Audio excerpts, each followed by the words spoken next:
toute l'approche française, et c'est vrai aussi pour l'Angleterre, et c'est vrai aussi pour l'Espagne, toute l'approche de ces pays est basée sur des informations qu'ils reçoivent d'un consulat qui voit sa raison de vivre, de faire avancer les relations entre les Palestiniens et leur pays, et non pas avec Israël. Et c'est pour ça que c'est une chose qui n'est pas seulement symbolique, c'est quelque chose qui est vraiment stratégique pour Israël de fermer ces endroits.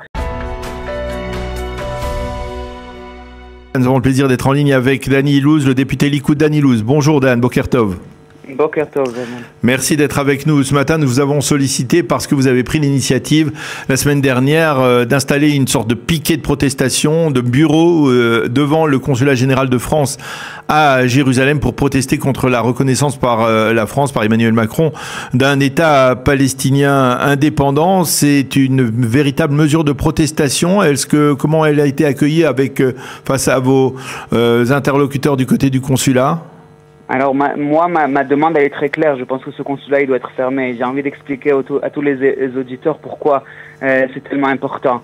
Son consulat, c'est vrai qu'il donne des services consulaires à tous les citoyens francophones, et ça on n'a aucun problème avec ça, français pardon, et ça on n'a aucun problème avec ça bien sûr. Ça c'est ce que tout consulat doit faire, mais il a aussi un autre rôle, et c'est un rôle diplomatique, et il agit en tant qu'ambassade pour l'autorité palestinienne depuis Jérusalem. Et maintenant qu'ils ont reconnu un État palestinien, alors c'est comme s'il y avait une ambassade pour l'État palestinien à Jérusalem, alors que l'ambassade pour l'État israélien, il est à Tel Aviv. C'est une situation qui n'est pas acceptable. J'ai fait passer une loi dans cette Knesset qui empêche l'établissement de consulats comme celui-là, de nouveaux consulats, mais au ministère des Affaires étrangères, il avait dit les consulats qui existent déjà, qui donnent des services encore diplomatiques à l'autorité palestinienne depuis Jérusalem, ceux qui existent déjà, alors il ne faut pas basculer le statu quo, il faut laisser quand même pour des raisons diplomatiques, mais maintenant que la France, l'Angleterre et des autres pays, c'est eux qui ont fait basculer le statu quo. Alors je pense qu'une des mesures qu'on doit prendre, c'est de fermer ces consulats. Encore une fois, c'est des consulats qui donnent des services diplomatiques à l'autorité palestinienne, pas à Israël. C'est comme s'ils n'avaient rien à voir avec Israël. Ils sont pour l'autorité palestinienne que eux aujourd'hui ils appellent l'État palestinien. Oui, mais vous êtes conscient que si une telle décision est prise, eh bien cela risque de provoquer une répercussion encore plus grave de la part de la France, et une escalade, on va dire, qui va nous mener vers une crise diplomatique sans précédent entre les deux pays. Je pense qu'on est en crise diplomatique avec la France. Le comportement de Macron, il nous a emmené à une crise diplomatique. Macron, il a décidé d'être l'une des personnes qui continue l'héritage de Vichy, au lieu d'être une personne qui continue l'héritage de Charles de Gaulle. Il a décidé vraiment de prendre le mauvais côté de l'histoire, de prendre le côté des personnes qui ont violé nos femmes et qui ont décapité nos enfants, et brûlé vifs des enfants, et pris otage nos citoyens. Et lorsqu'il leur a donné un prix en reconnaissant l'État palestinien, alors il a pris un côté très clair dans l'histoire, et on est en crise diplomatique. Lorsqu'on est en crise diplomatique, on a deux choix. Ou bien on montre notre force et qu'on n'a pas peur, ou bien on baisse la tête et on accepte de prendre des coups. Et moi, je vous promets que si on accepte ça, alors il y en aura des autres coups qui vont venir après. Et donc, non, moi, je pense pas que ça va mener à une crise diplomatique. Au contraire, je pense que de montrer de la force, même au point de vue diplomatique, c'est ce qui va arrêter ces attaques diplomatiques. Vous êtes aussi conscient du statut un peu particulier du consulat général de France à Jérusalem. C'est un consulat extrêmement ancien qui a été créé, si je ne m'abuse, au XVIIe siècle, qui a été développé en particulier au XIXe siècle, mais qui a aussi un statut presque religieux, avec un statut de protection des lieux saints chrétiens en Terre Sainte. C'est-à-dire, il y a là-bas une problématique qui peut être à la fois liée à la diplomatie, à cette crise dont on parle entre la France et Israël, mais aussi à des tensions religieuses aussi avec d'autres communautés.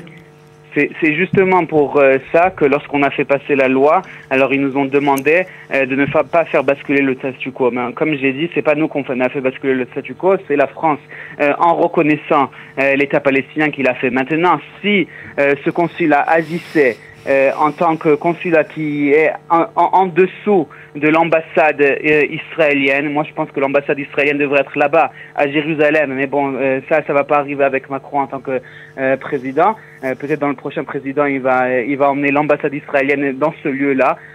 Si c'était le cas, l'ambassade israélienne de là-bas, ou bien même un consulat qui travaille en dessous de l'ambassade israélienne à Tel Aviv, alors ça pourrait être très acceptable, on n'aurait eu aucun problème. Mais encore une fois, c'est pas le cas. Ce consulat, il agit en tant qu'ambassade pour l'autorité palestinienne. Maintenant, moi je fais beaucoup de diplomatie, comme vous le savez. Oui. Lorsqu'on parle avec des ambassadeurs partout dans le monde, alors on voit que eux, ils voient leur rôle en tant que personne qui doit faire avancer le lien entre le pays qui les a envoyés et le pays vers lequel ils ont été envoyés. Par exemple, maintenant, Tzachi Braverman, l'Israélien, il va être envoyé en Angleterre. Lui, il va voir son rôle en tant que essayer de faire avancer les relations entre l'Angleterre et Israël. Comme ça, il voit ce rôle. Lorsqu'on envoie quelqu'un à Jérusalem et qu'on lui dit « Vous êtes maintenant, c'est vrai, on appelle ça consulat et pas ambassade, mais votre rôle, c'est en fait vers l'autorité palestinienne. » Alors, tout ce qu'il voit en tant que son rôle, c'est comment est-ce qu'on fait avancer les relations entre les Palestiniens et la France. Maintenant, je vais vous dire une autre chose que les gens ne savent pas. Lorsque moi, je parle avec l'ambassadeur français à Tel Aviv, qui est en relation avec Israël et non pas avec les Palestiniens, et je lui parle du conflit israélo-palestinien, il me dit toujours « Ah non, le conflit, là, si vous voulez parler du conflit, il faut s'adresser au consulat de Jérusalem. » Ça veut dire que toute l'approche française, et c'est vrai aussi pour l'Angleterre, et c'est vrai aussi pour l'Espagne, toute l'approche de ces pays est basée sur des informations qu'ils reçoivent d'un consulat qui voit sa raison de vivre, de faire avancer les relations entre les Palestiniens et leur pays, et non pas avec Israël. Et c'est pour ça que c'est une chose qui n'est pas seulement symbolique, c'est quelque chose qui est vraiment stratégique pour Israël de fermer ces endroits, ou bien encore une fois, s'ils étaient en dessous de l'ambassade française en Israël, j'aurais aucun problème avec ça. Mais tant que leur vraiment ADN, c'est une chose qui est pro-palestinienne, alors c'est une chose qu'on ne peut pas vivre avec. Alors je voudrais profiter qu'on se parle, Dan, pour avoir votre appréciation sur les deux événements de ces derniers jours. Celui passé avec le discours de Benjamin Netanyahou à l'ONU, qu'est-ce que vous en pensez? Puis sur la rencontre entre Trump et Netanyahou de lundi, qui semble être une rencontre décisive. Vous êtes favorable au plan Trump tel qu'il a été présenté pour l'instant? Pour l'instant, j'ai pas vu tous les détails. Et vraiment, la chose la plus importante, c'est dans les détails. Et il faut vraiment comprendre les détails les plus vraiment spécifiques, parce que c'est là-bas les choses les plus importantes. On veut tous la fin de cette guerre. Il n'y a aucune question qu'on veut tous la fin de cette guerre, mais on veut la fin de cette guerre avec une victoire israélienne. Et la question est, est-ce que à la fin de cette guerre, d'après le plan Trump, on aura réussi à faire les deux choses qu'on a en tant que pays dit qu'on allait faire, et c'est de libérer tous nos otages, et ça je comprends que dans le plan Trump c'est sûr que c'est là-bas, et numéro 2, c'est de s'assurer que le Hamas ne sera plus en charge de Gaza, et ça d'après ce que je comprends c'est aussi dans le plan Trump. Mais encore une fois, je veux faire attention, parce que je n'ai pas encore vu tous les détails, et il faut qu'on soit sûr en tant qu'Israélien que c'est pas seulement quelque chose de symbolique où le Hamas il devient comme le Hezbollah au Liban ou quelque chose comme ça, mais vraiment qu'il soit plus en charge de Gaza, et qu'il n'y a plus et qu'il n'a plus d'opportunité de refaire le 7 octobre encore et encore et encore. Et donc si on réussit à atteindre tous les objectifs que en tant que pays on s'est mis sur la table au début de cette guerre, et qu'on a continué à vouloir amener, alors on pourra vivre avec ce plan, bien sûr, puisqu'il nous emmène tous des objectifs, et nous on aime mieux arriver à nos objectifs sans sacrifier plus de soldats. On veut la fin de cette guerre, mais on la veut en victoire. Eh bien, Dan Illouz, député Likoud, merci beaucoup d'avoir accepté de répondre ce matin à nos questions autour de cette initiative. Vous avez pris de vous installer donc devant le consulat général. Vous allez y rester encore au cours des prochains jours ? au cours des prochains jours, oui.